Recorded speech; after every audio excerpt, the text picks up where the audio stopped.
Part 2 vlog tayo guys kasi nahulog yung takip ng kaldero. Ayan. So papatuloy lang po natin yung ano tawag dito? Paghihimuro. Magtatanggal-tanggal para malagay na natin sa kumukulong sabaw. So ayun. So update ko lang kayo guys, hindi muna ako nakakapag-upload ng vlog kasi ayun medyo ano pa talaga dito, hindi pa okay. Kaya next time na lang sa kapag umuwi ako ng Bicol, ayan talagang labo-labo yan. Labo-labo. Hindi, sunod-sunod yung a-uploadin natin kasi province yun. Saka madaming place na talagang comfortable kang mag-vlog. Dito kasi is talagang madaming tao. Ayan, saka medyo hindi pa natin alam kasi baka mag-video ka lang dyan, judge ka na or ano. So, kapag pumunta tayo ng Bicol, nandun yung mga kaibigan ko, nandun yung mga talagang kilala na ako doon na nagpa-vlog or nagbibideo. Kaya medyo less na lang sa sa hiya. So, ayun guys. Nagpapakulo pa ng tubig. Then, hindi pa nalalagay yung isda. Nalagay na. Ayun. Oh, nalagay na yung isda. And then, shout out naman po kay Kabarkada TV. Ayan, mabilis na siyang ma-monetize. Congrats.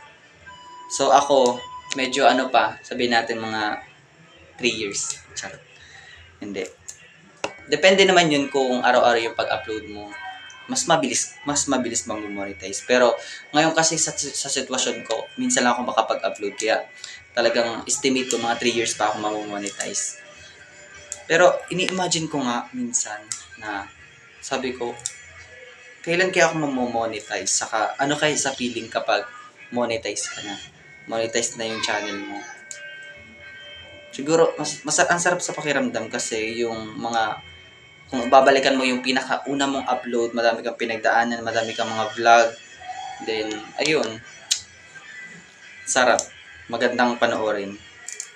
Lalo na kapag meron na sayong mga nagsusuporta, tapos papanoorin mo yung time na nagsisimula ka pa lang, yung time na umabot sa punto na na 5 viewers lang yung views sa isang video. Ayun. Saka mas maganda yung dumadaan ka sa process. Yun yung pinaka maganda kasi once na naranasan mo yung hirap, kaya papahalagan mo yung mga bagay na nakuha mo, mga ganyan. Para lang yan minalin tulad ko siya sa pag-aaral. Siyempre, ilang taon mo siya pinaghirapan, ilang taon mo kasi gusto mo yung ginagawa mo. Tapos, papahalagan mo ka yung yung trabaho mo kasi alam mo yung hirap, pinagdaanan mo dun. Ganun lang, guys. Ganun lang. So, yun. Then, shout out pala sa mga taga Bicol. Shout out.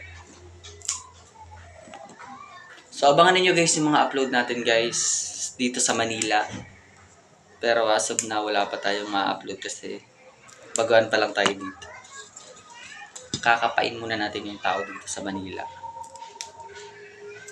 Kakapain? Anong klaseng kapay yung ganito? Hindi. Aalamin. Ayun. Saka hindi kami masyadong naglalabas-labas ng bahay kasi yun nga, hindi pa namin alam yung pag-uugali ng mga tao dito. Kasi dito kasi is kinita, parang madami siyang liko-likuan. So madaming tambay, mga ganyan. Kaya baka mapagtripan. Kaya lumalabas lang kami mga umaga, mga mabilis na maggabi, pero mga bandang iwas-iwas na guys. Pero hindi naman sa sinisiraan ko, pero mas maganda na rin yung nag-iingat ka. Pero yung technique na lang namin dito kapag dadaan kami tapos merong mga grupo na nagkikwentuhan, mga ganyan. Salita na lang namin is Bicol para hindi nila maintindihan. Ha? Tapos pag-uusapan namin sila na ganyan.